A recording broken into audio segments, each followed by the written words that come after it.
네, 기자들의 눈으로 정치권 소식을 들여다봅니다. 불사조 기자단. 경향신문의 박순봉 기자, 세계일보의 최영창 기자, 오늘도 두 분 나오셨습니다. 어서 오세요. 안녕하세요. 본격적으로 시작해보죠. 주호영 원내대표의 한마디가 차기 당권 레이스에 파장을 일으키고 있네요. 현재 후보군이 성에 차지 않는다, 이런 표현을 썼는데, 박 기자님. 네. 자, 윤 대통령이 윤핵관 4인방 이 부부 동반 관저에서 만났던 만찬이 있었고, 그리고 이후에 또 국민의힘 지도부도 있었는데, 이 여러 인물을 만나고 있으면서 대통령실 발, 대통령 발 파장 아니냐, 이런 추측들이 나와요. 어떻습니까? 만난 사람들이 쭉 이어지고 있고, 또 이 사람들이 공개되고 있다, 이런 네네. 점에 좀 주목을 하시면 될 것 같은데요. 일단 22일에 그 소위 말하는 윤핵관 의원 부부들 4명 불러서 4인방. 넷상을 불러가지고 만찬을 했고요. 25일에 이 지도부 불러서 했고요. 네. 그다음에 30일에 주호영 원내대표랑 김기현 의원을 하루 사이에 둘 다 만났다고 지금 그렇게 보도가 되고 있고, 실제로 네네. 물어보니까 그게 어느 정도 맞는 얘기인 것 같아요. 관저에서. 그리고 날짜가 아직 확인되진 않았지만 한동훈 법무부 장관하고 이상민 행안부 장관도 불러서 만났고요. 네.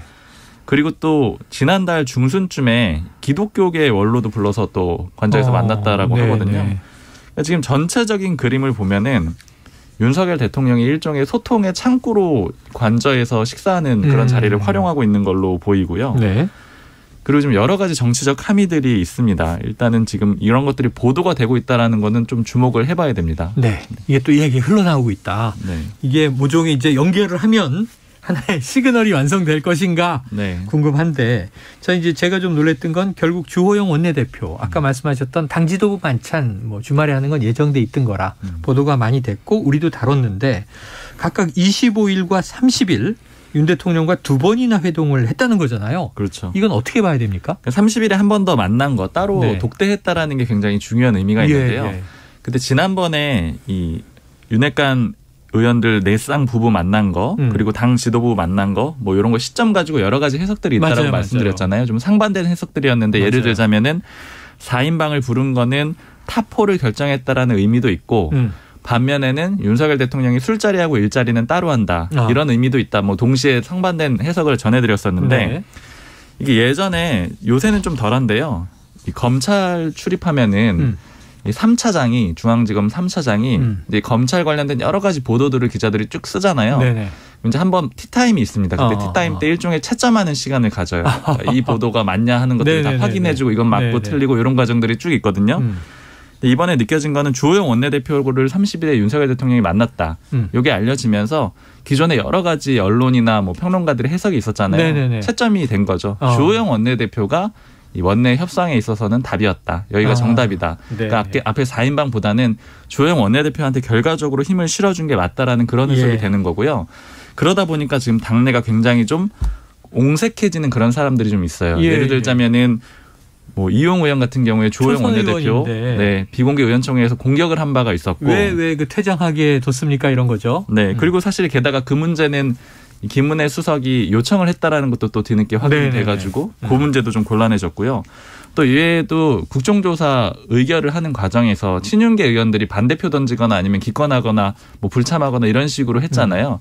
그것도 주호영 원내대표에 대해서는 일종의 반기로 해석이 됐거든요. 왜냐하면 여야 원내대표가 합의를 해가지고 왔는데 투표에 불참을 하거나 반대표를 던졌다라는 건 이건 대통령의 뜻이 아니야, 이런 식으로 시그널이 읽힐 수가 있는 상황이었는데, 그렇죠. 결과적으로는 주호영 원내대표 하는 게 맞다, 이렇게 채점을 내려준 상황이기 때문에 주호영 원내대표한테 힘을 실어주는 그런 그림이 된 거고요. 특히 아까 이제 처음에 말씀해 주셨던 게 후보군들이 성에 차지 않는다. 주호영 원내대표가 이런 얘기를 했잖아요. 근데 이게 주호영 원내대표가 윤석열 대통령을 만났다라는 거 알려지고 난 다음에 지난 3일에 한 얘기거든요.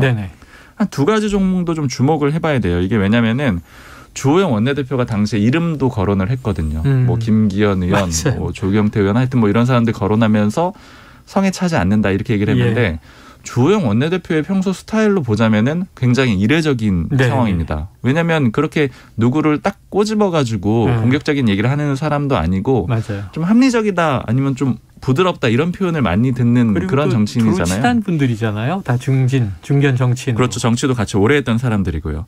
그런데 이렇게 이례적으로 이런 표현을 썼다라는 거. 그리고 시점상은 윤석열 대통령을 만나고 나서라는 거. 네. 그러다 보니까는 이제 여러 가지 해석들이 동시에 막 나올 수밖에 없는 상황이죠. 특히 예. 윤석열 대통령의 뜻이 아니냐 이런 식으로 좀 해석이 되는 그런 상황이라서 네네. 좀 당권 주자들이 참 아주 좀 굉장히 폭닥폭닥해진 그런 상황이 됐고요. 어찌 보면 대통령이 이제 교통정리를 한 셈입니다. 네. 주호영 원내대표 내가 신임한다. 그를 통해서 메시지가 전달되는 게 사실은 뭐 나의 뜻과 다르지 않다. 그런데 얼마 전에는 국정조사 문제 때문에 네. 이 대통령실과 주호영 원내대표가 좀 엇박자를 내는 상황이 있긴 있었단 말이에요. 왜냐하면 합의가 극적으로 됐는데 대통령실은 어떻게 받아들일까 했더니 사전 교감했다. 근데 대통령실에선 우리도 다 알고 있었던 건 아니다. 이런 얘기가 막 나왔잖아요. 네. 이건 어떻게 해석해야 되나요? 어제 그래서 좀 다시 물어봤어요. 예, 이렇게 예. 지금 바뀐 상황이 이게 어떻게 된 거냐 이렇게 물어봤더니 사전에 협의는 이뤄졌다라고 합니다. 그러니까 대통령도 이런 식으로 협상하는 거에 납득을 했는데 다만 대통령실에서 좀 거부 반응을 일으켰던 거는 대통령실 산하의 국정상황실하고 뭐 또 한 군데가 들어갔는데 두 곳이 들어갔는데 네네네. 이것 때문에 문제를 삼은 게 아니고 대검 때문에 들어갔죠. 대검은 처음에 사전에 협의가 안 된 내용이어서 이게 들어간 거에 대해서 조금 불만이 있었던 거고 어쨌든 전체적으로 이 협상하는 거에 대해서는 불만이 없었다라고 합니다. 네. 그리고 특히 이제 대통령실에서 나오는 얘기는 국정상황실이 어쨌든 책임을 져야 된다. 왜냐하면 이렇게 큰 참사가 났는데 대통령실은 완전히 열애다. 이렇게 하고 넘어갈 수는 없다라는 거예요. 그리고 국정상황실 무능론도 좀 나오고 있거든요. 예를 들자면 지난번에 이제 폭우 피해가 있었잖아요. 네네네. 이런 모든 상황들, 이 참사라든가 사고 대응하는 게 국정상황실의 주요 기능 중에 하나인데 이게 지금 제대로 잘 되고 있는 거냐. 왜냐하면 두 차례의 큰 사고가 있었기 때문에 책임을 피하기가 어렵다. 그래서 이제 국정상황실은 어느 정도 책임을 지는 게 맞다. 이런 얘기들이 있었기 때문에 이 국정조사 대상자에도 합의가 된 그런 그림이 있고요.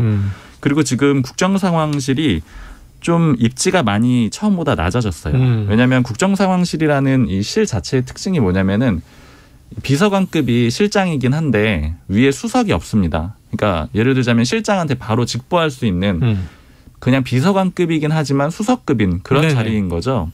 그런데 최근에 이간섭 그 국정기획수석이 새로 왔잖아요. 그쪽으로 보고하도록 이 체제가 바뀌었다라는 거예요. 그러니까 위에 한 명 더 올라오게 된 거고요.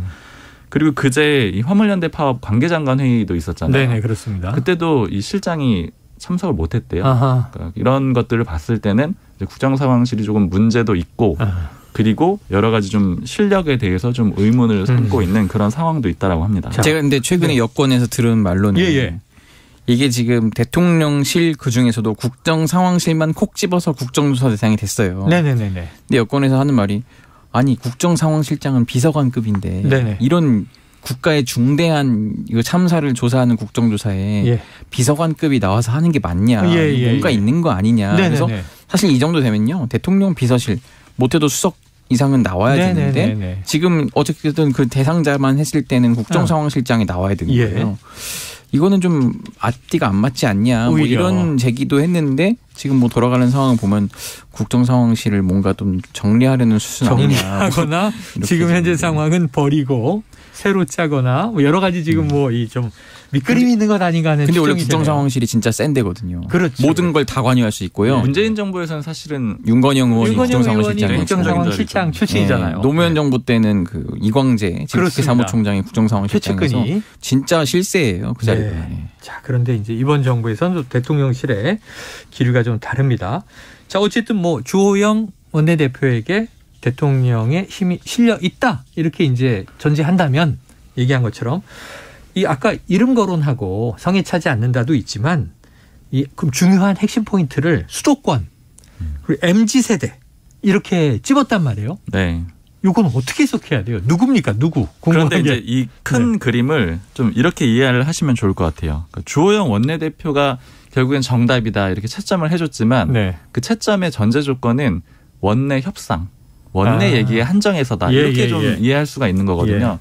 그러니까 다른 문제에 대해서는 아직 장담은 못하는 상황인데 다만 주호영 원내대표가 윤석열 대통령 만나고 와서 이렇게 당권 주자들에 대해서 언급을 했기 때문에 그렇게 해석할 수 있는 가능성은 좀 높아진 거죠. 근데 오늘 당장 보면은 장제원 의원이 이제 언론 인터뷰를 통해 가지고 내놓은 얘기들 보면은 주호영 원내대표 다시 공격을 하거든요. 아, 그래요? 네, 왜 수도권 대표론을 얘기를 하느냐. 뭐 자강해야 되는 이런 상황에 왜 이렇게 분열시키는 그런 표현을 쓰느냐 이런 식으로 공개적으로 인터뷰에 응해 가지고 공격을 했거든요. 그래요. 그러니까 결국 이런 그림은 어떻게 보자면은 전체적으로는 누가 윤심을 대변하는지 알 수가 없는 그런 상황이 일단 됐고요. 이 MZ세대 요 수도권 요런 발언은 저는 좀 이렇게 지금 해석을 하고 있어요. 그러니까 전체적으로 보자면은 이렇게 지금 계속 대통령의 뜻이 헷갈리는 그런 상황이 됐잖아요. 처음에는 뭐 4인방이었고 그렇죠, 그다음엔 그렇죠. 주호영 원내대표였다. 이런 식으로 혼란스러운 그런 상황인데 그러면 이렇게 되면서 가장 이익을 보는 사람은 누구냐. 이걸 따져보면은 대통령이라는 거예요. 그러니까 여권에서 나온 얘기가 뭐냐면 전에도 제가 좀 대통령의 용인술에 대해서 말씀드린 적이 있었는데 2인자를 안 두고 경쟁을 시키는 그런 그림을 많이 만든다라고 여러 군데 연락을 해요. 네. 그런데 그러면 지금 상황에서 보면은 누가 윤심인지는 지금 뚜렷해지지 않았죠. 주호영 원내대표도 100%라고 할 수는 없는 거잖아요. 그러니까 원내 협상에 대해서는 그렇지만은 다른 거에 대해서는 좀 불분명하고 그러다 보니까 장제원 의원도 공격하고 또 윤상현 의원도 일종의 비판을 내놓기도 하고 이런 식으로 좀 다 나서고 있는 상황이잖아요. 이게 보자면은 다 같이 일종의 경쟁이 굉장히 강해지는 그런 그림이 되는 거고 이거 대통령 입장에 봤을 때는 일종의 충성 경쟁이 알아서 이루어지게 되는 그런 큰 그림이 되는 거고요. 즉 이 얘기는 수도권이나 MZ세대 이거는 큰 그림에서는 누굴 한 사람을 딱 찍었다기보다는 지금 너희들 다 전체적으로 썩 그렇게 잘하고 있지는 않아. 썩 다 마음에 들진 않아. 더 열심히 해봐. 이런 의미에 더 가깝다고 보이고요. 그리고 다만 물론 대통령이 수도권이나 MZ세대 여기에 좀 중점을 두지 않았겠느냐 이런 해석들도 같이 있는 겁니다. 근데 이거 제가 아까 점심 같이 박순봉 기자랑 하면서 얘기한 건데 저는 이거 오히려 그렇게 안 보고 누구가 있지? 그러니까 막 기사 언론에는 막 한동훈 장관 이런 얘기 나왔는데 그렇죠.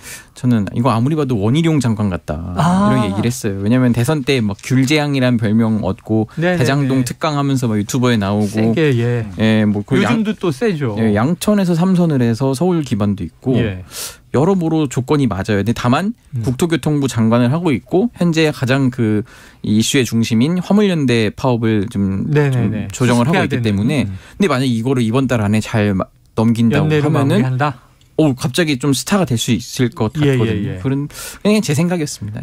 최영찬 기자의 이제 뇌피셜입니다. 뇌피셜입니다. 이것은 이제 한동훈이라는 이름이 자꾸 거론되는데 원희룡일 수도 있다. 한번 봐주십시오. 원희룡 장관을. 지켜보도록 하겠어요. 근데 한동훈 장관 같은 경우에는 오늘 여권에서 또 하는 얘기가 이제 모 관계자가 저한테 한동훈 장관 나온 기사를 공유를 해주면서 한동훈 장관은 이번은 아니다 이렇게 딱 단정지어서 얘기를 하는 게 뭐였냐면은 이 기사가 중앙일보 기사인데요. 이제 한동훈 장관이 이제 외국인 선거권 뭐 이런 것들 열심히 추진하고 있다 뭐 이런 내용이에요. 그러니까 투표권 폐지죠. 지방선거 투표권 폐지 요거를 추진하고 있는데 이거 아예 적극적으로 한 장관이 자기 이름 걸고 인터뷰를 한 내용이거든요. 그러니까 이런 것들을 하려면은 사실은 시간이 좀 필요하기 때문에 당장 2말 3초라고 전당대회를 보자라고 하면은 그때는 나오기가 어렵다라는 거고요. 그리고 제가 전에도 말씀을 드렸지만 이 전당대회 시점이 뭐 5말 6초 내지는 2말 3초 이렇게 왔다 갔다 하는 이유 중에 하나가 5말 6초로 가려고 했던 거는 장관들이 나오게 되려면은 시간이 좀 필요하다라고 말씀드렸잖아요. 왜냐하면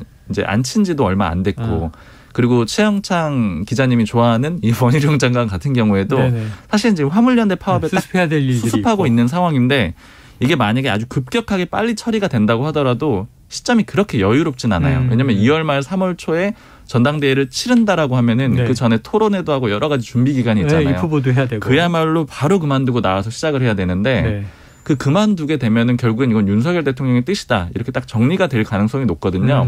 그러니까 만약에 실제 그렇다면 그건 윤 대통령의 뜻이 될 거고 하지만 여건상으로는 그렇게 되기가 좀 어렵고요.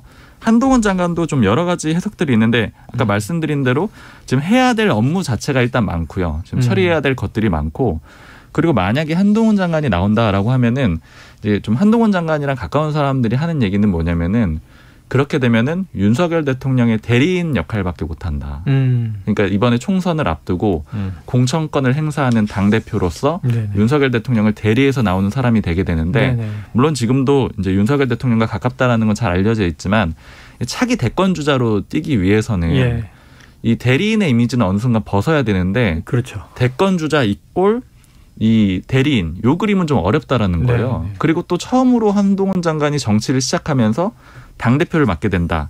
지금은 한동훈 장관에 대해서 당내에 반발이 없지만 당대표로 뛰게 되면 분명히 이제 공격이 시작이 될 거고 네네. 또 당대표가 되면은 굉장히 여러 가지 반발이 있을 거고 특히나 총선 공천 같은 경우에는 리스크가 굉장히 큰 작업이에요. 그렇죠. 왜냐하면 윤석열 대통령이 새 판을 짜려고 할 가능성이 높은데 그때는 지금까지 없던 반발이 그러니까 기성 정치인이라고 네네네. 불리는 정치인들이 네. 굉장히 공천에서 배제가 되면은 유례 없을 정도의 강력한 싸움을 걸 거란 말이에요. 그렇죠. 그 싸움에 한동훈 장관을 노출시킨다라는 게 오히려 부담스럽다 이런 얘기들도 있습니다. 그렇게 되면 정말 이제 친윤과 반윤에 우리가 뭐 개판을 보지만 친이 반이 뭐 있었고 네. 친박 반박 있었고 늘 이렇게 왔으니까 말이에요.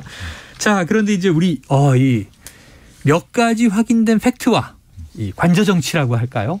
또 우리 기자들의 뒷이야기 취재에 의해서 지금 스토리들이 이렇게 막 구성돼가는 과정인데 자, 원래 대통령과의 독대라는 것은 대부분 비보도잖아요. 네. 비공개고. 그런데 신기하게 이제 관저의 만찬 회동 기사가 막 나오는 걸 보니까 아까 이제 얘기하셨지만 이건 대통령의 의중이고 흘리고 있는 거 아니겠습니까? 맞습니다. 이게 처음에 나왔을 때는 그래도 4명 부부다 보니까 네네. 나올 수도 있겠다. 처음에 이렇게 생각이 네. 들었었는데. 친분 모임. 네. 그랬는데 이제 조금 더 최근에 얘기를 들어보면은 오히려 대통령실 쪽에서도 소스가 좀 있었다라 그래요. 이런 보도들이 나오는 게. 네네. 그러니까 결과적으로 그리고 독대 만찬 같은 경우에는 사실은 둘이 만났는데 기사가 나왔다. 이러면은 대통령 입장에서 만약에 원하지 않았다라고 하면은 그 당사자에 대해서 굉장히 화가 날 수밖에 없는 그런 그렇죠. 상황이 되고 또 책임을 피하기도 굉장히 어려운 거잖아요. 둘이 만났기 때문에요. 그런데도 불구하고 계속해서 보도가 나오고 있다. 이 얘기는 대통령이 우회적으로든 혹은 뭐 직접적으로든 다 허가를 해줬다라고 볼 수 있는 거고요. 그러면 이렇게 쭉 일련의 보도들이 나오는 과정들이 대통령 입장에서 나쁘지 않다라는 거고 첫 번째는 대통령이 지금 뭐 야당을 부르고 있지는 않은데 물론 이제 야당은 이재명 대표 문제가 있어서 대통령 쪽에서는 안 부른다 이렇게 얘기를 하고 있는데 어쨌든 야당 외에 다른 쪽 사람들을 적극적으로 소통한다라는 원래 처음부터 내세웠던 주요 가치 중에 하나잖아요. 네. 그 소통이라는 거를 관저 정치를 통해서 보여주고 있다라는 거고 또 하나는 아까 이제 설명을 해드렸던 대로 두 번째 이점은 당내에 지금 여러 가지 그 윤석열 대통령의 뜻을 뭐 팔거나 아니면 뭐 내세우거나 이런 사람들을 다 혼란스럽게 만들어서 누가 대통령 뜻인지 알 수 없게 하지만 네. 다들 열심히 대통령의 뜻을 쫓게 하는 네네네. 그런 그림을 만들었다라는 점에서 윤석열 대통령 일종의 용인술로도 보입니다. 이준석 전 대표 표현에 따르면 이제 친윤 호소인 이런 사람들까지도 다 혼란 속에서 활용을 네. 하고 있다.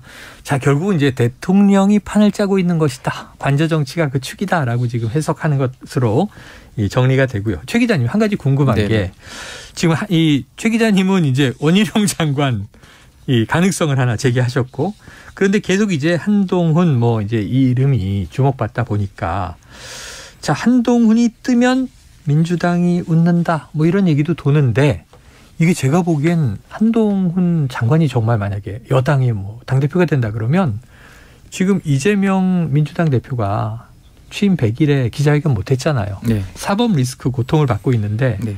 사법 리스크의 대상자와 사실은 검사 출신 상대당의 카운터파트가 생기는 거잖아요. 네. 민주당이 왜 웃습니까?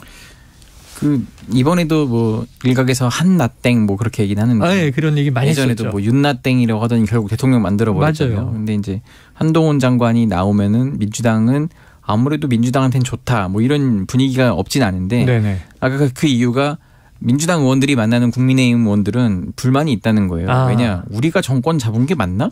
이런 얘기들을 한다는 거죠. 이거 지금 검찰 정권이다 네네네. 이런 게 있는데 그런 와중에 새 당대표까지 만약에 검찰 출신의 네네. 비정치인인 한동훈 장관을 윤심이라고 해서 찍어서 내려보낸다. 예예. 이거는 당이 받아들일 수 없다. 이런 내부 기류가 있기 때문에 자꾸 한동훈 장관을 민주당이 때리면 때릴수록 그 한동훈 장관이 커지지 않습니까? 그걸 네. 민주당도 알기 때문에 일부러 더 키워서 한동훈 장관이 그 국민 여론을 등에 업고 당대표가 되봐라 한번 뭐 이런 식으로 힘을 실어주고 있다는 네, 그런 소식입니다. 네. 그래요. 알겠습니다. 다음 이슈로 넘어가 보죠. 국회 상황을 먼저 짧게 짚을 게 있습니다. 이번 주가 워낙 긴박한 상황이라 자 어제 예산안 합의 회의가 있었는데 민주당에서 간은 줄 수 있지만 쓸개는 못 내준다 뭐 이런 이야기가 나왔다고 해요. 해임 건의안 하나 또 예산안 하나 그 뒤에 국정조사도 있습니다만 해임 건의안은 이제 이상민 행안부 장관에 대한 해임 건의안입니다. 양당의 속내가 궁금해요. 먼저 최 기자님, 민주당은 지금 어떤 딜 포인트를 갖고 있어요? 근데 지금 또 어제 그 사전 취재 때와 지금 또 취재가 약간 좀 달라진 게 있어서 네. 좀 정리를 해드리면은 내년도 예산안에 대해서는 얼추 지금 정리가 돼가고 있는 것 같아요. 합의가 거의 네, 민주당도 있다. 많이 양보를 해서 뭐 예를 들어 소형 원전 뭐 이런 예산들을 다 복원시키고. 근데 문제는 뭐냐면은 이 예산 부수 법안이라는 게 있어요. 네. 그 세입과 관련된 그 법안들인 거죠.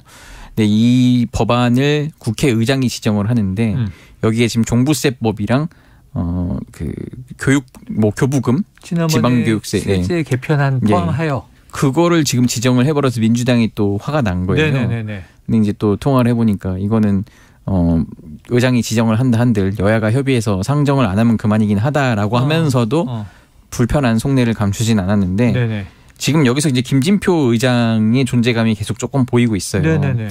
국회의장은 사실 잘 안 드러나는데 이번에는 특히 이 세제실장 출신이란 말이에요. 기재부. 그렇기 때문에 특히 이런 것들을 부수 법안을 지정을 해버리면은 이게 먼저 통과가 돼야 예산안이 통과가 돼요. 네네네. 근데 민주당이 단독으로라도 예산을 처리하겠다 이렇게 으름장을 놓으니까 이런 식으로 의장이 쓸 수 있는 카드를 넣었고 그러니까 그런 차원에서 그리고 또 이게 해임 건의안이 표면적으로는 연동된 게 아니라고는 하지만 네네.